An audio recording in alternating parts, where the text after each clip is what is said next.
Pukul 6 waktu Indonesia Tengah. Inilah Radio Republik Indonesia Bau-Bau dengan Warta Kepton, berita seputar Kepulauan Buton.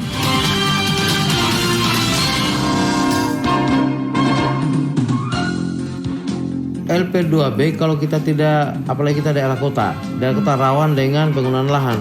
Nah, jangan sampai sawah yang sudah sedikit ini. Dan alhamdulillah dapat, dan kalau dihitung dari bulan Juli pertama dia kirim sampai sekarang itu sudah 4 kali dia kirim. Rutin kan, berarti walaupun jumlahnya masih kecil-kecil kan. Selamat pagi dari kawasan Bukit Woleo Indah. Inilah Warta Kepton. Seri berita penting. Pemerintah Kota Bau-Bau akan mengajukan draft Raperda untuk melindungi lahan pertanian. Komoditi perikanan segar Kota Bau-Bau berhasil menembus pasar ekspor. Inilah Warta Kepton selengkapnya. Selasa 23 Agustus 2022 bersama saya Laude Muhammad Syahribul.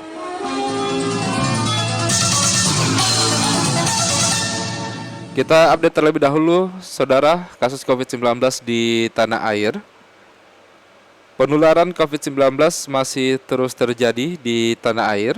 Berdasarkan data yang dihimpun RRI pada Senin sore 22 Agustus 2022, selama 24 jam terakhir, kasus terkonfirmasi positif COVID-19 bertambah sebanyak 3.300 kasus. Dari penambahan kasus tersebut, secara otomatis akumulasi kasus COVID-19 di tanah air sejak ditemukan pada awal Maret 2020 hingga saat ini menjadi 6.318.857 kasus. Adapun jumlah kasus sembuh bertambah 4.978 orang, sehingga total pasien sembuh menjadi 6.112.658 orang.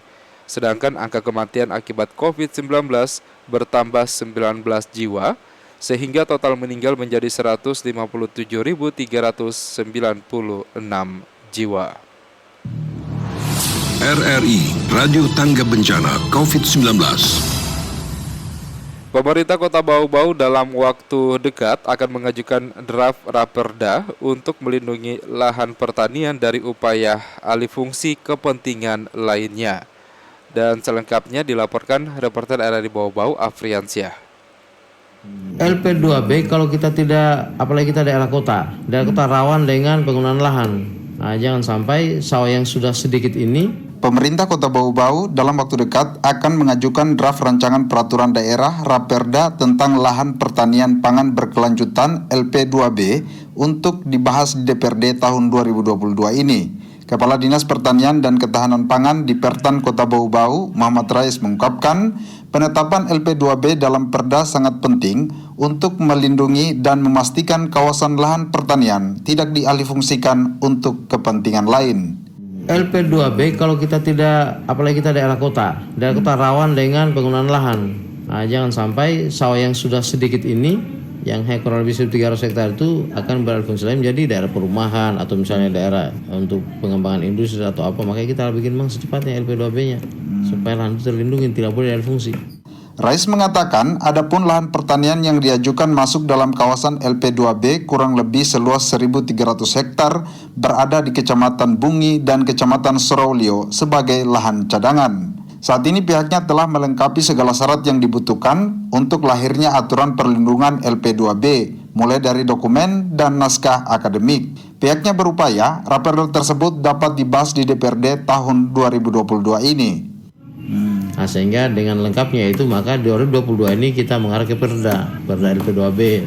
Sekarang sementara digodok, sudah masuk di bagian hukum, habis itu mungkin tinggal kita konsultasikan ke Kemenkumham di provinsi terkait dengan persiapan Perda. Nah, nanti setelah itu baru dibahas DPR. Jadi kita upayakan tahun ini juga harus dibahas.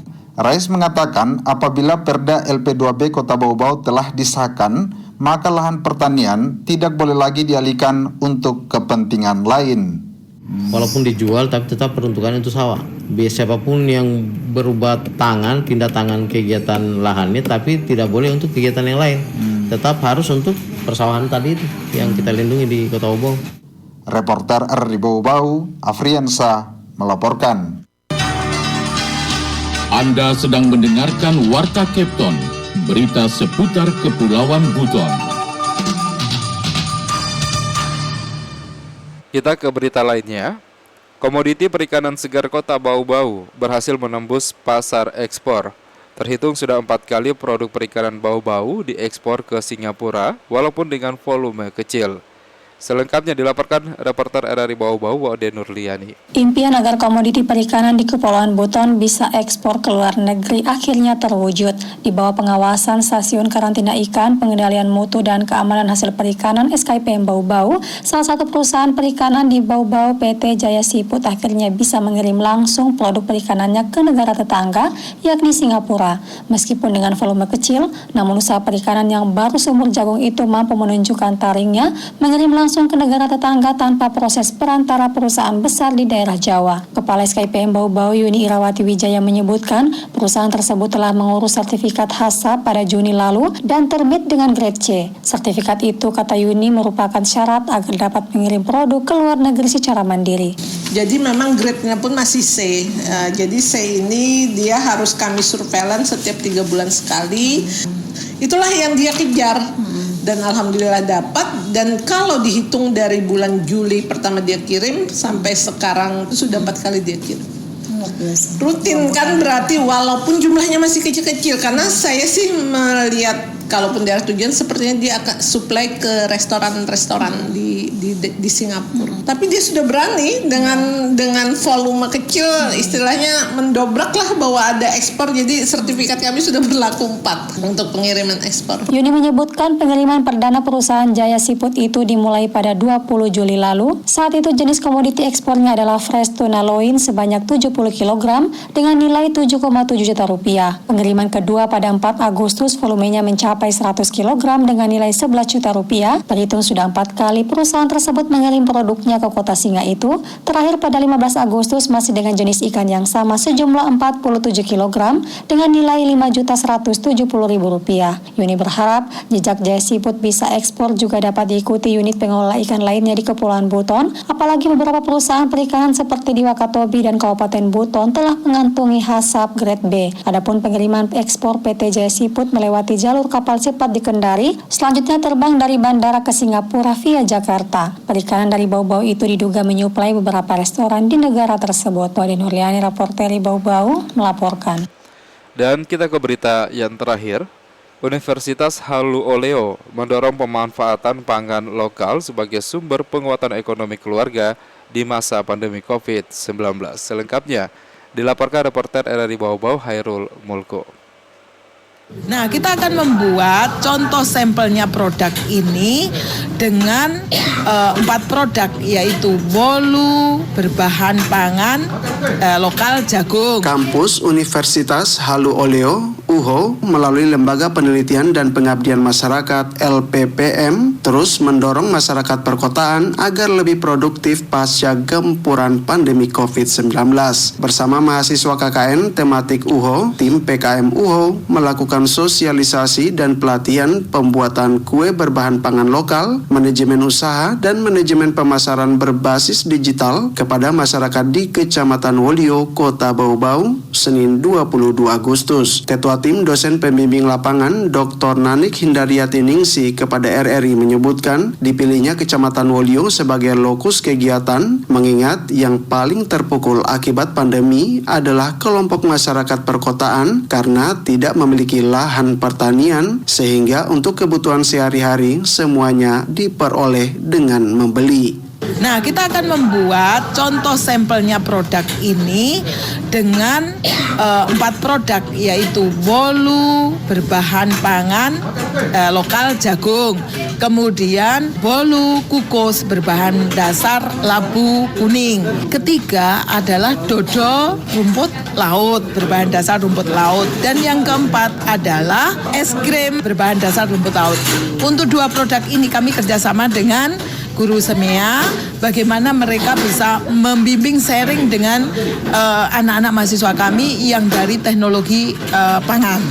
Kehadiran kegiatan ini membawa angin segar bagi para kaum ibu karena memberikan peluang bisnis sebagai penguatan ekonomi keluarga. Apalagi bahan dasar yang digunakan mudah didapatkan dan harganya pun relatif terjangkau. Camat Wolio, Jofrin menyebutkan perwakilan warga dari 7 kelurahan sangat antusias mengikuti kegiatan ini. Ya, alhamdulillah barangkali ini bisa juga menambah perekonomian rumah tangga dengan adanya anak-anak dari KKN tematik ini berikan tadi pemahaman bahwa dengan anggaran sekitar 22.500 bisa mendapat keuntungan sampai 50%. Pemanfaatan pangan lokal menjadi isu strategis mengingat saat ini Indonesia tengah dilanda krisis pangan. Kehadiran universitas sebagai bagian dari wujud pengabdian kepada masyarakat di Kecamatan Wolio, Kota Bau-Bau merupakan bentuk penguatan kepada masyarakat agar tetap eksis dan berdaya. Reporter RRI Bau-Bau, Hairul Mulku melaporkan.